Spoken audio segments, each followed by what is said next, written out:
Yo, sik selor ini. Ulah.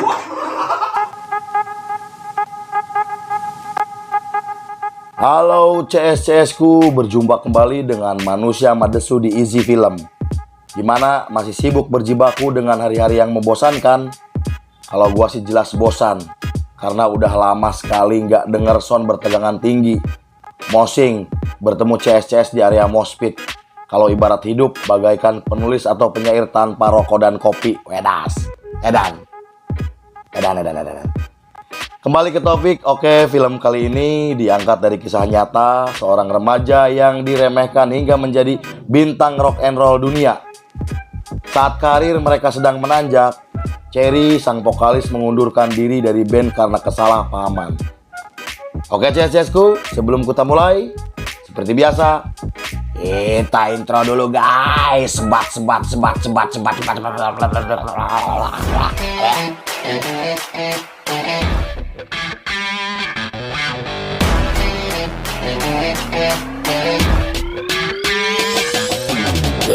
Yo, welcome to my channel, bro.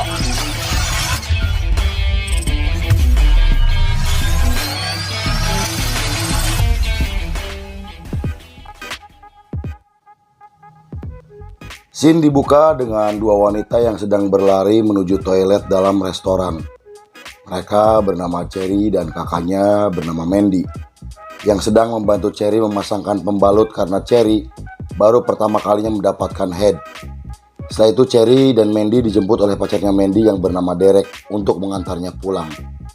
Di perjalanan, Mandy bercerita kepada Derek kalau adiknya baru mendapatkan head pertamanya. Derek senang dan mengatakan kepada Cherry bahwa Cherry sekarang sudah menjadi wanita yang sebenarnya. Lalu Derek mengajak untuk merayakannya. Wanita remaja ini bernama Joan Jett yang sedang berada di sebuah butik. Di sana juga terlihat seorang penjaga toko wanita sedang bersama pria berpenampilan seperti Elvis Presley. Penjaga toko memberitahu Joan kalau pakaian wanita ada di sebelah sana. Namun Joan ingin membeli pakaian seperti pria itu pakai.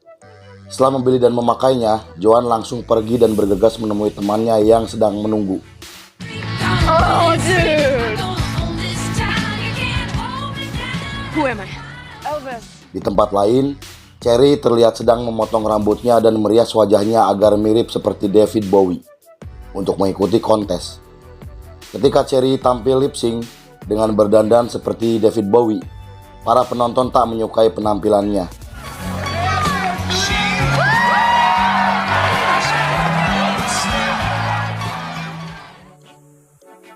Kemudian, terlihat Joan sedang berada di tempat les musik.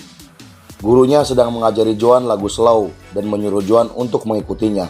Namun Joan meminta agar gurunya mempelajari musik rock seperti Smoke on the Water yang memakai gitar elektrik. Namun gurunya menolak dan mengatakan kalau wanita tidak pantas memakai gitar elektrik dan memainkan musik rock. Karena itu Joan memilih pergi dan meninggalkan tempat les musiknya. Di rumah, Cherry sedang menunggu ayahnya pulang untuk merayakan ulang tahunnya. Tak lama kemudian ayahnya menghubungi Cherry kalau hari ini ia tak bisa pulang. Cherry pun terlihat sedih karena di hari ulang tahunnya tak ada seorang pun yang peduli padanya. Karena Cherry kesepian, Cherry pun memilih pergi ke bar untuk menghibur dirinya sendiri. Di luar bar, Joan dan pacarnya melihat Kim Folway, seorang produser rekaman terkenal, sedang mengobrol. Joan mencoba menghampiri Kim. Kemudian ia memperkenalkan diri. Joan juga mengatakan kalau dia bisa bermain gitar elektrik dan berencana untuk membuat grup band rock yang semua personilnya adalah wanita. Lalu Kim memanggil dan memperkenalkan Sandy West, seorang drummer wanita, kepada Joan. Kim juga memberikan nomor ponsel kepada Joan untuk menghubunginya nanti.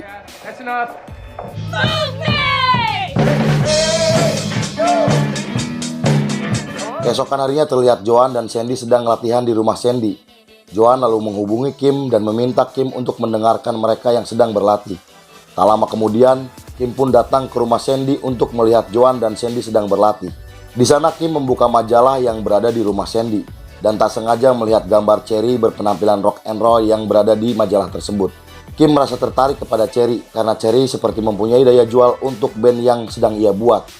Malamnya, Kim, Joan, dan Sandy mencari di bar yang biasa Cherry datangi. Setelah bertemu Cherry, Kim langsung memperkenalkan diri sebagai produser dan Kim juga mengenalkan Joan dan Sandy kepada Cherry. Lalu Kim bertanya kepada Cherry apakah Cherry bisa bernyanyi atau memainkan instrumen musik. Cherry menjawab kalau dia bisa bernyanyi dan pernah memenangkan kontes lip sync. Kemudian Kim mengatakan kalau Cherry mempunyai aura bintang dan mengajaknya bergabung ke dalam band yang sedang ia buat.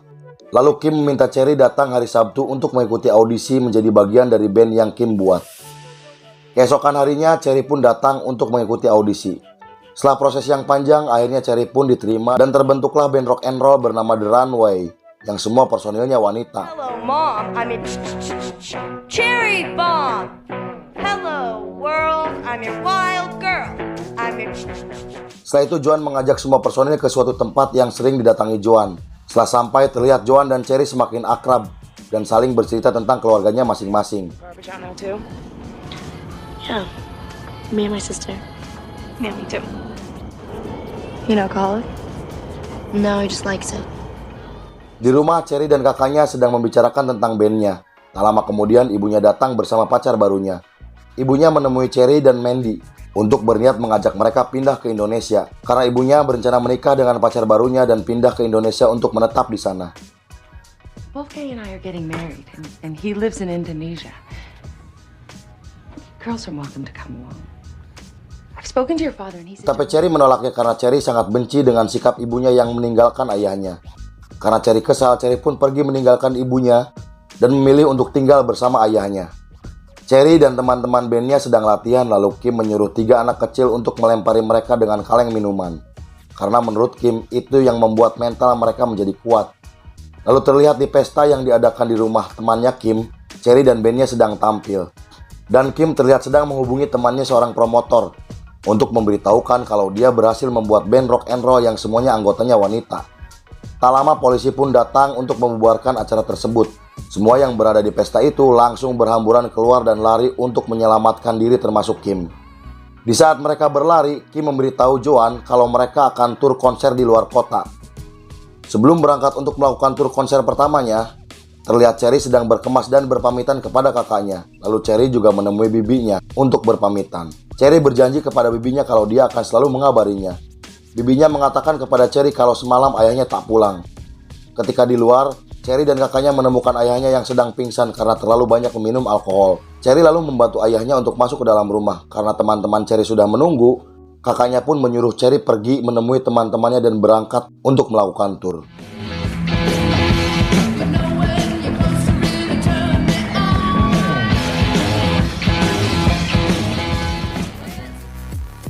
Sesampainya di penginapan, terlihat teman-teman Cherry sedang bersenang-senang di hotel sebelum mereka tampil. Cherry tak lupa menghubungi kakaknya untuk menanyakan kabar ayahnya. Ketika di lokasi konser, Joan dan Sandy sedang melakukan cek sound, kemudian didatangi 2 pria yang akan tampil juga. Salah satu dari mereka membuat masalah dengan mematikan sound dan mengejek mereka karena mereka cuma band baru yang masih anak kecil dan tak pantas untuk melakukan cek sound. Joan lalu balik mengejek mereka dengan mengatakan kalau kalian hanyalah pria tua. Sebelum mereka tampil, terlihat Joan menuju toilet tak sengaja melihat ruangan band 2 pria yang tadi mengejeknya. Joan dan Sandy pun masuk ke dalam dan mengencingi gitar mereka lalu keluar dengan sangat senang.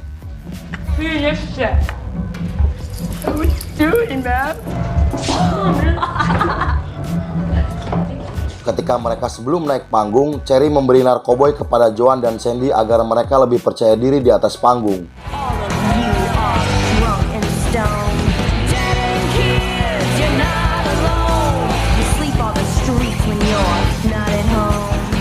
Mereka berhasil membuat para penonton terhibur dan sangat menyukai penampilan mereka. Keesokan harinya, Joan menghubungi Kim untuk meminta mengirimnya uang karena mereka kehabisan uang. Namun Kim tak bisa mengirimnya karena banyak alasan. Kemudian Joan pun menutup teleponnya dan melanjutkan perjalanan menuju tur selanjutnya.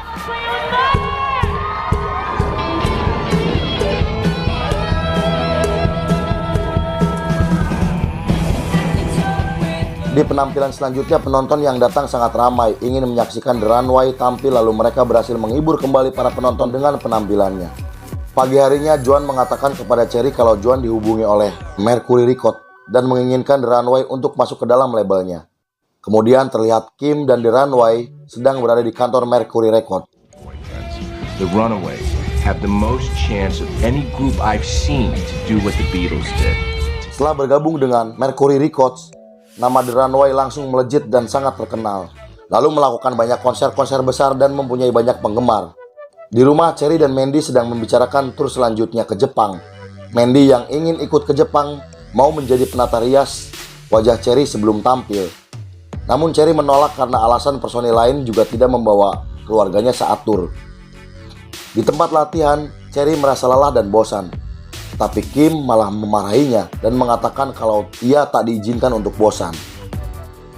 Esok harinya, Cherry yang sedang di rumah dihubungi Kim untuk bersiap-siap karena sebentar lagi akan ada 2 fotografer Jepang untuk memfotonya dan menjadikan foto Cherry sampul majalah di Jepang.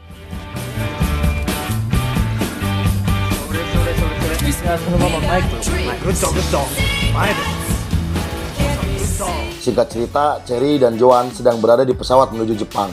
Mereka dibangunkan dan diberitahukan temannya kalau sebentar lagi mereka akan sampai dan menyuruh menyingkirkan narkoboy yang Joan bawa.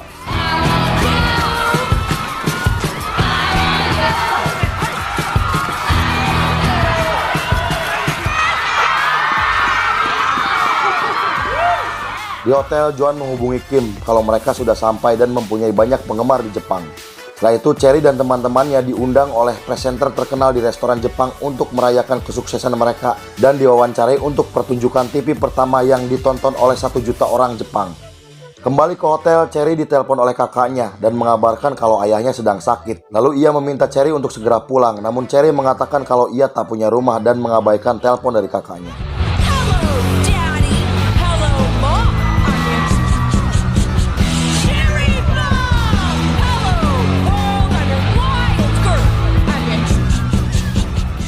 Ketika di atas panggung, The Runway kembali berhasil menghibur para penonton dan penggemarnya dengan lagu-lagu mereka. Setelah tampil di backstage, Lita sang gitaris menunjukkan foto Cherry di majalah Jepang dengan pose seksi dan mengatakan kalau ulah Cherry, nama band The Runway akan menjadi tercoreng di mata publik. Cherry menjelaskan kalau Kim yang menyuruhnya. Joan pun marah karena Cherry selalu mengikuti Kim dan membuat nama bandnya akan tercoreng. Di lift, road manager berkata jika Cherry harus mengabaikan kata-kata Lita yang berdebat dengannya mengenai majalah seksi. Cherry yang sepertinya kelelahan terjatuh dan pingsan. Nyalah. Dah geus manggung anjing parah saya goblok. Kemudian ia langsung dibawa ke rumah sakit. Joan juga terlihat menjenguknya dan mengabarkan kalau di Korea ada band rock perempuan yang vokalisnya mirip Cherry dan dianggap jika dialah yang berpose seksi di majalah tersebut. Setelah selesai tur, Cherry kembali ke rumah bibinya dan langsung menemui kakaknya. Lalu Cherry memberikan hadiah kepada kakaknya karena ia telah menjaga ayahnya yang sedang sakit. Cherry pun diminta untuk menemui ayahnya, meski ia takut, ia pun menemuinya. Setelah di kamar, Cherry pun mengobrol dengan ayahnya dan memberikannya uang. Setelah itu, Cherry pergi untuk menemui teman-temannya yang sedang berada di studio rekaman. Di tempat rekaman, terlihat Cherry sedang melihat majalah tentang dirinya dan membaca artikel yang dibuat oleh Kim. Di sana tertulis hal terbaik yang terjadi adalah jika Cherry menggantung dirinya sendiri di tiang pancuran mandi dan menempatkan dirinya dalam tradisi Marilyn Monroe. Kemudian Lita berkata kalau itu benar, karena Lita iri pada Cherry karena Cherry selalu menjadi sumber wawancara di sebuah artikel, seolah-olah semua anggota The Runway adalah pemain cadangan. Lalu Joan melerai dan mengajak Cherry untuk melanjutkan rekaman. Tapi Cherry menolaknya dan memilih pergi meninggalkan mereka. Tak lama Joan pun menyusul Cherry dan menanyakan kondisi Cherry. Cherry berkata kalau ia hanya ingin istirahat dari bandnya dan ingin menghabiskan waktu bersama keluarga.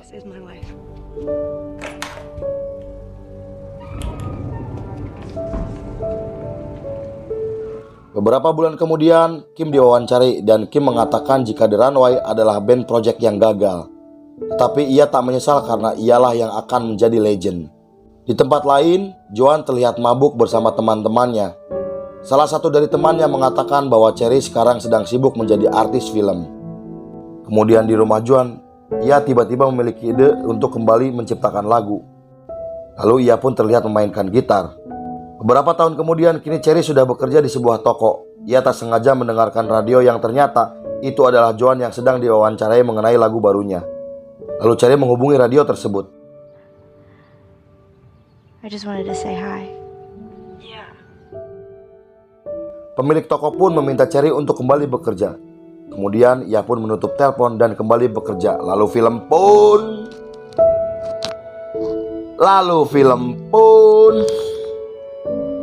Lalu film pun selesai.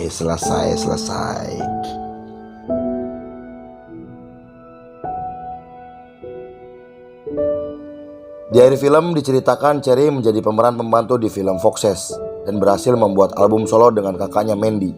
Ia juga sukses menjadi seorang seniman pahat dan tinggal di San Fernando Valley. Joan Jett bertahan dengan bandnya The Runway selama 2 tahun hingga akhirnya mereka membubarkan bandnya. Lalu ia membentuk band kembali bernama Joan Jett and the Blackheart. Setelah menawarkan demo musik dan ditolak 23 kali label rekaman, akhirnya single pertamanya sukses menjadi hits nomor 1 di tangga musik Amerika dan terjual lebih 10 juta kopi. Joan juga melanjutkan karirnya bermusik dengan band barunya dan melakukan tur internasional. Lalu Kim Folway melanjutkan menulis lagu dan memproduksi beragam grup musik di tahun 1970, termasuk band Kiss, Helen Reddy, Alice Cooper, dan Slade.